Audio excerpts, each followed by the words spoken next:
We're the only platform that actually reports the number of users who are underage that we remove from the platform. I believe in the third quarter of last year, we removed over 20 million alone, just in that quarter. It's really important for us to look at these issues of safety and young people. And I will say that in the US, at least, our CEO did mention that in that market, the average age, I believe, is 30 and growing. And the Pew Research Institute, I believe, also mentioned that. Again, that's the US market. But I think it reflects, at least anecdotally, what I'm also seeing socially, that before people were sending a lot of links to TikTok content to their friends, and now I think those older people are also on the app increasingly.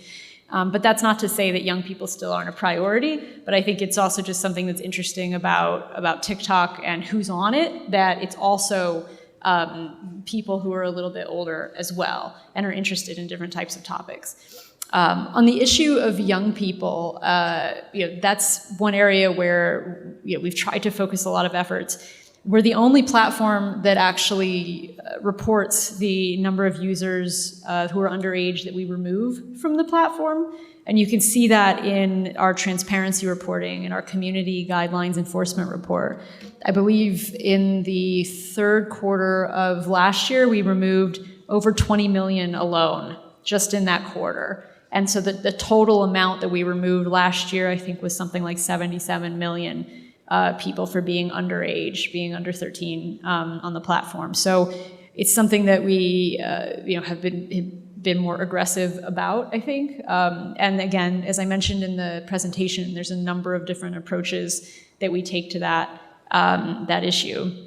And then we also try to design for younger people in mind. And so, for example, we recently put in changes on screen time. So originally we did research with experts on the question of screen time and how much is too much, and there really isn't an international consensus that has developed on that particular topic.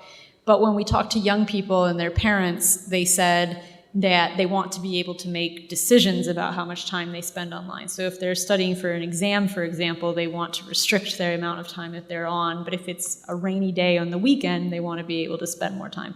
So originally we put in this dashboard so that they could set their own limits. But then we also went further and introduced more friction into their experience by putting in a 60-minute default limit for the users under 18. So when they hit 60 minutes, they have to enter in a code to continue.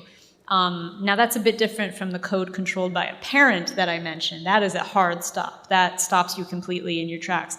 But this code, the young person I think they know that code, but the idea is to stop them to think through what they're doing, because they tell us that they want to think, is this a good use of my time? Should I do something else? There's a process that they go through where they're thinking through their own sense of agency online.